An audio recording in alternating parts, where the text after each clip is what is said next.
Welcome to మనం TV. నేను మీ పవన్ బెస్వాడ. మాతో పాటు సీనియర్ అడ్వకేట్ సాయికృష్ణ అజిత్ గారు ఉన్నారు. సార్ నమస్తే. నమస్తే సార్. నిన్న జరిగిన ఈ వివాదం మీ దృష్టికి వచ్చే ఉంటుంది. అవును సార్. లావణ్య తన ఇంటి ముందు, అంటే ప్రస్తుతం తాను నివసిస్తున్నటువంటి ఇంటి ముందుకి రాజ్ తరుణ్ గారి తల్లిదండ్రులు రావడం జరిగింది. వారి ఇంటి ముందు బైఠాయించడం జరిగింది. అయితే రాజ్ తరుణ్ తల్లిదండ్రులతో పాటు ఒక 10 మంది 15 మంది, దాంట్లో కొంతమంది మహిళలు కూడా ఉన్నారంట. లోపలికి వెళ్ళి తనను శారీరకంగా ప్రైవేట్ పార్ట్స్ పైన టచ్ చేసి, చిరాకు చేసి, కొంచెం ఇరిటేట్ చేసి ఇబ్బంది పెట్టడం జరిగిందని చెప్పి లావణ్య ఆరోపిస్తూ ఉంది. ఆ నేపథ్యంలోనే వారిని బయటనే ఉంచడానికి తను చేసినట్టు చెప్తుంది. అయితే ఇక్కడ తను ఒకవేళ రాజ్ తరుణ్ భార్య అయినా కూడా, భార్య కాదు కదా, భార్య కాదు, ఇన్ కేసు ఒకవేళ భార్య అయినా కూడా తనతో పాటు ఆ ఇంట్లో ఉండటానికి రాజ్ తరుణ్ పేరెంట్స్గా వారికి కూడా హక్కు ఉంది. ఉంటుంది, ఖచ్చితంగా ఉంటుంది. ఇక్కడ రాజ్ తరుణ్ పేరు మీదనే ఆ డాక్యుమెంట్స్ ఉన్నాయని చెప్పి లావణ్యనే చెప్తుంది. కానీ ఆ నిర్మాణంలో ఈమె కూడా ఒక 80 లక్షల భాగం ఉంది. సో నేను నాకుంటానికే రైట్ ఉందని చెప్తుంది. రాజ్ తరుణ్ పేరెంట్స్గా అయితే నేను అలౌ చేసేదాన్ని, కానీ వారు నా పైన దాడి చేయడం జరిగింది. సో నేను కోర్టుకి వెళ్ళి పోలీసుల దగ్గర కేసు పెడుతున్న తర్వాతనే వాళ్ళు అలౌ చేస్తే మాత్రమే నేను వాళ్ళని లోపల రప్పిస్తాను, లేదంటే వాళ్ళు బయటే ఉండాలని చెప్పేసి తను చెబుతుంది. అసలు ఇక్కడ లీగల్గా చూసుకుంటే ఆ ఇల్లు ఎవరికి చెందుతుంది?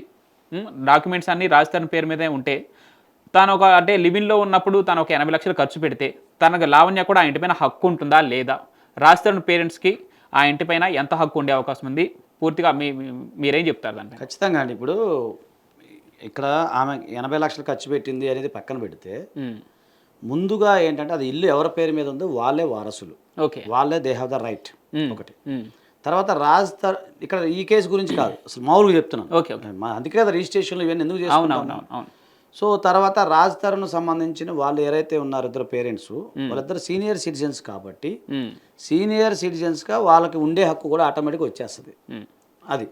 సో వాళ్ళిద్దరు ఇప్పుడు ఆర్డీఓ గారికి ఒక కంప్లైంట్ ఇస్తే ఆర్డీఓ గారు దాన్ని విచారించి అది కొడుకు సంబంధించిన ఆస్తి, సరే కోడలా కాదని పక్కన పెడితే అది కొడుకు సంబంధించిన ఆస్తి, అంతే కదా లెక్క. తన కొడుకు సంబంధించిన ఆస్తిలో అందులో ఉండటానికి రైట్ ఆటోమేటిక్గా వాళ్ళకి ఉంటుంది. ఓకే, సీనియర్ సిటిజన్ యాక్ట్ 2005 ప్రకారం చూసుకోండి. సో ఇకపోతే ఇప్పుడు రాజ్ తరుణ్ అని ఆయన కొన్నాడు, అదే కొన్నాడా పక్కన పెట్టండి, కాకపోతే ఆయనే వానరు.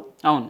సో కరెంటు బిల్లు కానీ నల్లా బిల్లు కానీ ఏంటి మొత్తం మ్యూటివేషన్ అంటాం, అంటే ఇల్లు కొనగానే సుఖం కాదు కదా, ఆ ఇంటికి సంబంధించిన మిగతా డాక్యుమెంట్స్లో కూడా వాళ్ళ పేరు ఉండాలి. ఓకే, ఇక్కడ ఎవరి పేరు ఉంది అనేది చూడాలి. ఫస్ట్ ఆఫ్ ఆల్ మ్యూటివేషన్ ఎవరి పేరు ఉంది, ఆటోమేటిక్గా ఈయన పేరు అనేది ఉంటుంది, రాజ్ తరుణ్ గారి పేరు మీద ఉంటుంది నాకు తెలిసి 100%.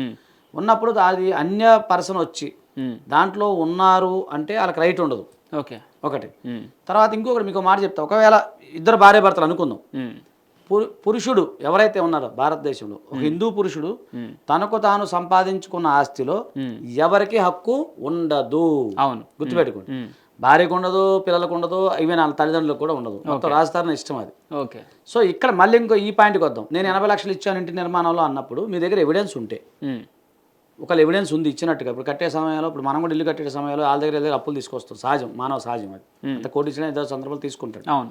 తీసుకునే సమయం లేని నిర్మాణానికి ఇంత ఇచ్చాను అంత ఇచ్చాను మీరు అనుకున్నప్పుడు మీ దగ్గర సరైన ఎవిడెన్స్ ఉంటే 3 years లోపు మాత్రమే పిటిషన్ మీరు ఫైల్ చేసుకోవాలి. ఓకే. ఇప్పుడు ఇంటి నిర్మాణం ఇప్పుడు 2000 సంవత్సరంలో జరిగింది, 2020లోనో ఇక్కడ జరిగింది అనుకోండి. ఇప్పుడు నేను అతనికి ట్రాన్సాక్షన్ కింద 70 లక్షలు మీరు అనుకున్న 80 లక్షలు పంపించింది అంటే ఫస్ట్, తర్వాత లాస్ట్ ట్రాన్సాక్షన్ నుంచి 3 years లెక్కేసుకోవాలి మనం. ఓకే. సో లాస్ట్ ట్రాన్సాక్షన్ ఇప్పుడు 2024లో అప్పుడు జరిగింది అనుకుందాం మాటర్స్కి. అప్పటి నుంచి 3 years లోపల మీరు రికవరీ సూట్ ఫైల్ చేసుకోవాల్సి వస్తుంది. నేను పెట్టిన డబ్బులు ఏవైతే ఉన్నాయో నాకు అది ఇప్పించండి అని కోర్టుకి అడగాలి. లేదు దాని బదులు ఇల్లు అన్నా దానికి ఇప్పించండి అనేది కోర్టులో వేసుకోవాలి. కోర్టులో వేసుకున్న తర్వాత కోర్టు వారు దాన్ని విచారించి రికవరీ సూట్ ఏదైతే ఉందో ఆ రికవరీ సూట్ చూసుకొని, ఓకే ఈమె నిజంగా పెట్టింది, ఆ డబ్బులు ఇతనికి ముట్టినవి, అప్రూపణ కానీ ఇంకో రూపణ కానీ ఇచ్చారు అనేది తెలిసినప్పుడు దాని మీద ఇంజక్షన్ సూట్ కూడా ఫైల్ చేసుకోవచ్చు, ప్రతి ఎవిడెన్స్ ఉంటే వీళ్ళ దగ్గర. అలా కాకుండా లేదంటే ఎప్పుడో 3 years దాటిపోయింది, ఎప్పుడో అప్పుడు ఏదో 15 సంవత్సరాల క్రితం ఇచ్చా, 16 సంవత్సరాల క్రితం ఇచ్చా, 10 years బ్యాక్ ఇచ్చానంటే లిమిటేషన్ ఉండదు. ఓకే, అది గుర్తుపెట్టుకోండి. ఇకపోతే సీనియర్ సిటిజన్స్గా వీళ్ళు ఎవరైతే ఉన్నారో రాజ్ తరుణ్ పేరెంట్స్కి ఏంటంటే వాళ్ళని పోషించాల్సిన బాధ్యత తన కొడుకు పైన ఉంటుంది. ఖచ్చితంగా ఇప్పుడు ఈవెన్ మా తల్లిదండ్రులైనా మీ తల్లిదండ్రులు ఎవరైనా సరే, ఇప్పుడు కొత్తగా వచ్చిన యాక్ట్ ప్రకారం చెప్తున్నాను. దాని ప్రకారం ఏమవుతుందంటే వాళ్ళు రేపొద్దున ఆర్డీఓ గారికి అయ్యా నా కొడుకు చూడట్లేదు, లేదా నా కొడుకు ఇంట్లో నన్ను ప్రవేశం కల్పించండి అంటే దాన్ని విచారించిన వారు వాళ్ళకి ప్రవేశం కల్పించే అవకాశం ఉంటుంది. ఓకే. సో ఇప్పుడు డాక్యుమెంట్స్ ఎవరి పేరు మీద ఉన్నాయనేది ఒకటి ప్రధాన కారణం, మోటివేషన్ ఎవరి పేరు మీద ఉందనేది ఇంకోటి ప్రధానం చూసుకోవాలి. ఈ రెండింటితో పాటు సీనియర్ సిటిజన్ యాక్ట్ ప్రకారం వాళ్ళకి రైట్ ఉంటుంది. సో ఇవన్నీ చూసుకోవాలి. అలా కాకుండా లేదండి నేను నేను పలానా అపార్ట్మెంట్కి నేను ఒక ఇంత ఇచ్చాను, అది ఇల్లు కట్టుకున్నాను ఇంకో 10 లక్షలు ఇచ్చాను అని ఆ ఇల్లు నాదంటానికి ఉండదు కదా. ఓకే. దాని గ్రేస్ వాల్యూ ఎంత చూసుకుంటారు. ఇప్పుడు దాని వాల్యూ ఎల్ల వాల్యూ ఎంత ఉండొచ్చు, 2 కోట్లు 3 కోట్లు 4 కోట్లు నాకు తెలియదు అండి చెప్తున్నా. అందులో నీ 80,000 పోను, ఓకే నీ 80,000 నువ్వు తీసుకోమని చెప్తుంది కోర్టు అని, లేదా వడ్డీ కలిపి తీసుకోమంటే తప్ప ఇల్లు నీకు ఇచ్చేమని చెప్పదుగా. లేదు అలా కాదన్నప్పుడు నువ్వు 80 లక్షలు నువ్వు పెట్టావు అనుకున్నప్పుడు ఆ 80 లక్షల రూపాయలు ఒకరిని మినాయించుకొని నువ్వు కనుక్కుంటే నువ్వు కొనుక్కో. సార్ ఇక్కడ మరొక సందేహం, ఒకవేళ లావణ్య చెప్పినట్టుగానే వాళ్ళ పేరెంట్స్ ఒక 10 మందిని గోండాలు తీసుకెళ్ళి నిజంగానే లావణ్య పైన దాడి చేసి తను ఫిజికల్గా కొంత అటాక్ చేసి వచ్చినట్టయితే అవన్నీ ప్రూఫ్స్ ఉంటే పోలీసులు వాళ్ళపైన చర్యలు తీసుకుంటారు, అది వేరే విషయం. ఇక్కడ రాజ్ తరుణ్ ఇష్టపూర్ అంటే రాజ్ తరుణ్ సొంతంగా సంపాదించుకున్న ఆస్తి అయినా కూడా వారి తల్లిదండ్రుల కాబట్టి తన ఇష్టపూర్వ ప్రకారమే తల్లిదండ్రులను అక్కడికి పంపించాలని చూశాడు అనుకుందాం. ఆ ఇంటి దగ్గరికి ఆ ఇంట్లో నివాసం ఉంటుంది లావణ్య. ఇప్పుడు వారి తల్లిదండ్రుల్ని తన ఆస్తిలోకి పంపించాలని చూసిన రాజ్ తరుణ్ అక్కడ నిలిపివేసినటువంటి లావణ్యకి తనపైన ఏమన్నా అంటే నిలిపివేసినందుకు గాను అంటే వీళ్ళ ఆస్తిలోకి వీళ్ళని ప్రవేశించకుండా చేసింది కాబట్టి లావణ్య పైన ఈ రకంగా కూడా కేసు నమోదే అవకాశం ఉంది. క్రిమినల్ ట్రెస్ పాస్ కింద పెట్టచ్చు. ఏంటి ఆమె ఇంట్లో ఉండి అక్రమంగా మా ఇంట్లో నివసిస్తుందని చెప్పి రాజ్ తరుణ్ పెట్టచ్చు. ఓకే. ఆయన పెట్టచ్చు, లేకపోతే ఆమెను వికెట్ చేయమని చెప్పి ఇంజంక్షన్ సూట్ ఫైల్ చేసుకోవచ్చు. 2 తర్వాత సీనియర్ సిటిజన్ యాక్ట్ కింద వాళ్ళ తల్లిదండ్రులు కూడా వెళ్ళి మా ఇంట్లోకి మా కొడుకు ఇంట్లోకి రానివ్వట్లేదని చెప్పేసి వాళ్ళు ఆర్డీఓ ద్వారా వాళ్ళు కంప్లైంట్ చేసుకోవచ్చు. సో ఇవన్నీ చేసుకోవచ్చు, లీగల్గా వాళ్ళకి రైట్ ఉంది, పూర్తి రైట్ ఉంది. ఓకే. ఈమె కేవలం 80 లక్షలు ఇస్తే మీరు చెప్పినట్టుగానే ఆ 80 లక్షలకు మాత్రమే అతను జవాబుదారు అవుతాడు. నిజంగా ట్రాన్సాక్షన్ జరిగినాయా, ఆయన అకౌంట్లోకి ఇచ్చిందా, క్యాష్ రూపంలో ఇచ్చిందా, లేదా అతను ఏమైనా ప్రామిస్ నోట్ ఇచ్చాడా, చెక్కులు ఇచ్చాడా, ఇవన్నీ చూడాలి. అవన్నీ చూసినప్పుడు లీగల్గా మనం వెళ్ళే అవకాశం ఉంటుంది తప్ప జనరల్గా నేను ఇల్లు కట్టేటప్పుడు నేను ఇంత ఇచ్చా అంత ఇచ్చా అంటే కుదరదు. అంటే ఇక్కడ ఒక ఇంట్లో రెంట్కి కొన్ని సంవత్సరాల పాటు ఉంటే ఒకవేళ ఆ ఇల్లుని అమ్మదలుచుకుంటే ఆ పర్సన్ మాత్రమే అమ్మాలని చెప్పేసి ఓనర్కి కొన్ని రూల్స్. అది కౌలుదారి యాక్ట్ అండి, ఇది ఇల్లు కాదు. ఇల్లు వేరే. కౌలుదారి యాక్ట్లో ఎవరైనా పొలం ఉండి కౌలుకి ఇచ్చామో అది మీరే కొనాలి అనుకున్నప్పుడు మీకు చెప్పి అమ్మాలి. రెంట్కి సంబంధం లేదండి. ఇప్పుడు మేము ఉన్న ఇల్లు 16-17 ఏళ్ళు అవుతుంది. 11 months ఒకసారి మేము రెన్యువల్ చేసుకుంటా ఉంటాము. అంత మాత్రం నేను ఓనర్ ఎట్లా అవుతాను? సో ఫైనల్గా ఇప్పుడు తను నిజంగానే 80 లక్షలు ఇచ్చింది అనుకుందాం ఇంటి నిర్మాణంలో, తనను ఆ ఇంట్లో భాగస్వామ్యం అడిగే అవకాశం ఉందా ఫైనల్గా, లేకపోతే తను ఓన్లీ ఆర్థిక సహాయం చేసిన వ్యక్తిగానే పరిగణిస్తారా?